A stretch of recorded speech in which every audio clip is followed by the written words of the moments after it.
As I grew up, grew old, got married, and had children, my schedule became increasingly tight, and with more and more people involved, my obligations became increasingly difficult to manage. People introduce chaos into life, and that chaos can only be tamed, to an extent, with careful scheduling and time management. What I discovered and then communicated in my book, The Keys to Prolific Creativity, is that getting many different things done is much more about assigning priorities and learning how to focus than it is about tight time management. To that, I want to add another concept that crosses over many disciplines, which is friction. In this metaphorical usage, friction is anything that increases the resistance or difficulty of moving a thing or initiating or completing an action. In physics, friction is the rubbing of one object against another, or a medium like water or air, resisting acceleration and dissipating inertia. In our habits, it's the resistance to doing one thing and the psychological ease of doing another. Consider exercise. There is a certain amount of friction to engaging in training for most people. You have to change clothes, fill up a water bottle, find a towel, and drive to the gym before you can begin the task. All of these take time, but more importantly, there are other tasks that have to be completed before you can begin what you want to do. Then when you get there, you may find more friction, such as crowds that force you to use different equipment, or you may find your favorite machine broken. Before you begin, you may remember that you'll have to shower afterward, which might discourage you from bothering with the whole affair. This friction works against the will. I think of willpower, to the extent that it exists, more like a muscle, a thing that is exercised and strengthened rather than a thing that you have. But even with this conceptualization of it, it is of a limited quantity. A hungry man can resist a free cake for only so long. A tired man can force himself to do a repetitive task only so many times. Friction increases the difficulty of performing tasks that we wish to perform, thus lowering the likelihood of us performing them. If we reduce the friction associated with certain tasks, we increase the likelihood of successfully completing them. Going back to exercise, imagine that you wear gym clothes all day and that you have a gym in your garage or office, and nobody cares if you were sweaty.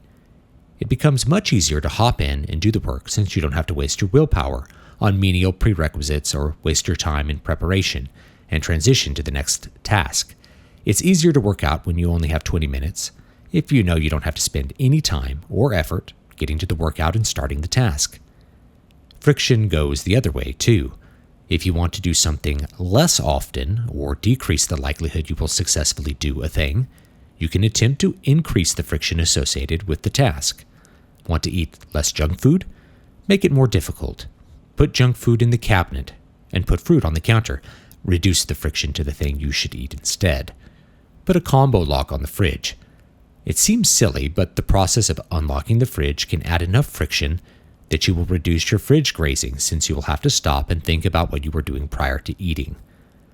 Someone who wants to drink beer less often can simply take the beer out of the fridge when he feels he drinks too much, and it will reduce his chances to drink since he'll have to either drink the beer warm or else wait for it to get cold again. These lessons can be applied to your creative process as well. If you want to get more writing done, make it easier to begin writing, easier to continue, and harder to stop.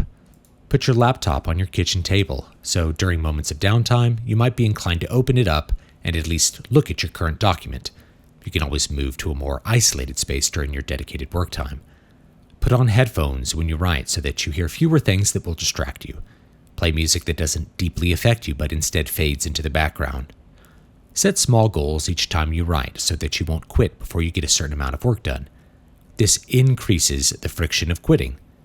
Tell yourself you won't get up to use the bathroom until you finish the current paragraph. Many goals that are quantifiable also have the benefit of exercising your willpower and increasing your task focus in a small, incremental way. Need to practice guitar more? Find ways to reduce the friction associated with practice. Put your guitar on the wall so you will look at it often. Put an amp near your favorite spot to sit on the couch so you are inclined to plug in and practice in those many moments during the evening that might otherwise be spent on social media or looking at your phone. Get a headphone amp so you don't have to worry as much about noise bothering others and can hear yourself with full gain wherever you might be. Increase the friction of quitting by deciding on a small goal when you pick up the guitar, like nailing a particular measure or musical passage or coming up with a single solid compositional idea and recording it. The concept of task friction is useful not just for those with children and other domestic obligations, but also for people who have difficulties focusing on tasks for long periods, or those who are easily distracted. Some people work much better by doing 6 short practice sessions in a day, rather than sitting down and working for 2 hours straight. Even those with a high ability to focus will find it easier to practice for 5 separate hours throughout the day than to sit down for 5 hours straight with their instrument. Reducing the friction associated with beginning a creative task increases the likelihood that a person will actually start it, and they will also do it successfully more often than if the task seems large and monumental, and thus intimidating to begin. I knew this to be the case when I was a graduate student. I would practice in the morning before work, teach a class, practice for another hour, teach again, get lunch, and spend a bit more time with my guitar, then teach another class. I would have at least 3 hours of dedicated work before I even left for my second job. When I taught lessons, there were many holes that would appear in my schedule due to cancellations or students adding and dropping. Since I was alone in a room with my guitar, it was very easy to fill all those free moments with more practice. I didn't get burned out either because my practice was so spread out over the course of the day. I had many opportunities to disengage and do something else. This approach also gave me flexibility. I could drop practice to do a more pressing task, often paperwork, or add practice in when things opened up unexpectedly. I always had a guitar with me. It was easy to pack the day with playtime. If I had followed conventional time management advice and stuck to a rigid schedule, I would have accomplished much less than I did. This feeds back to my ideas about priorities. My priority was playing guitar. It wasn't other concerns like maintaining my house, which I was seldom at anyway. Reducing time-wasting activities is often about friction, and reducing those opens up your schedule for more productive things you would prefer to have done after you realize you have wasted your time. Adding friction to time sinks reduces friction for productive tasks. Do you look at your phone too often? Plug it in when you get home, thus making you physically move your body to engage with the device. Take the social media apps off your phone and make it so that you must be at a PC to use social media. Get a gaming console instead of a gaming PC. You'll have to physically enter a different space to access the distraction rather than just minimizing your work and opening up a game. I can attest to the effectiveness of this approach, as I used it between 2014 and 2018 when I put my consoles with my TV, which was not only in a different room, but on a different floor of my house. I didn't give up video games or even try.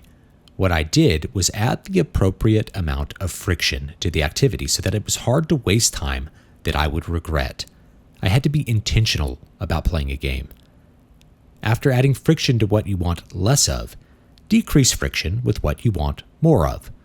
Put books on the coffee table where you'll be inclined to pick them up and read them when you feel bored and want some sort of distraction. Put blank paper and a clipboard there for sketching or a notebook for writing ideas. Make the things you wish you did more of more accessible, and you'll find that you do them more often. Even now, I seek to find ways to maximize this phenomenon. If every time I got bored and checked my email or did some other pointless task, I was instead able to easily pick up a guitar, I expect I could effectively double my creative output in the Zool project. As it is right now, I only really practice or generate ideas sitting at my computer, alone, in the middle of the night, and that space has a lot of competition with my books. This article was written on a laptop I keep at my table in my library and homeschool room. When my children were on task and I had nothing to do, I wrote. All those little things add up, by the way. Even squeezing in 500 extra words a day means you could complete your book weeks earlier, giving you even more time for other pursuits. The last thing I will say about friction is that you can intentionally do the opposite of everything I said. Take the gym as an example. If you set up an exercise session that is intentionally difficult to get to, you can ensure that you take that session extra seriously.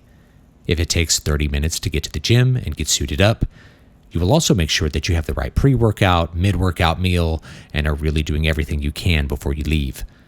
I would recommend this only for people who have a lot of extra time and have their priorities squared away.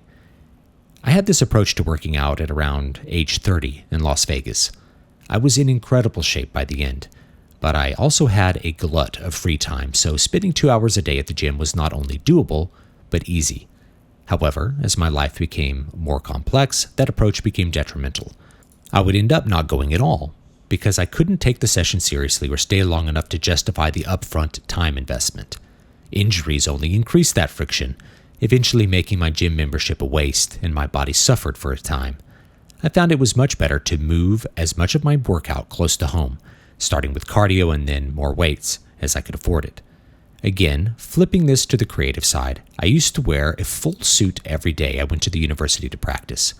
I wanted to adopt a mindset that what I was doing was serious and that I was at a job, being a professional. Even though I was very busy, my life was fairly simple. Everything was music, so there was no friction from anything else. I could afford to take the time to wear a suit to show up to a practice room. I could afford to be uncomfortable and inefficient with my focus.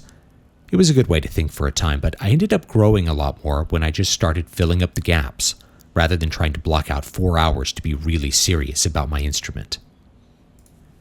Thanks for listening, folks. You can read or listen via Audible to my creative productivity book, The Keys to Prolific Creativity, over on Amazon, which is also the best place to find all of my fiction.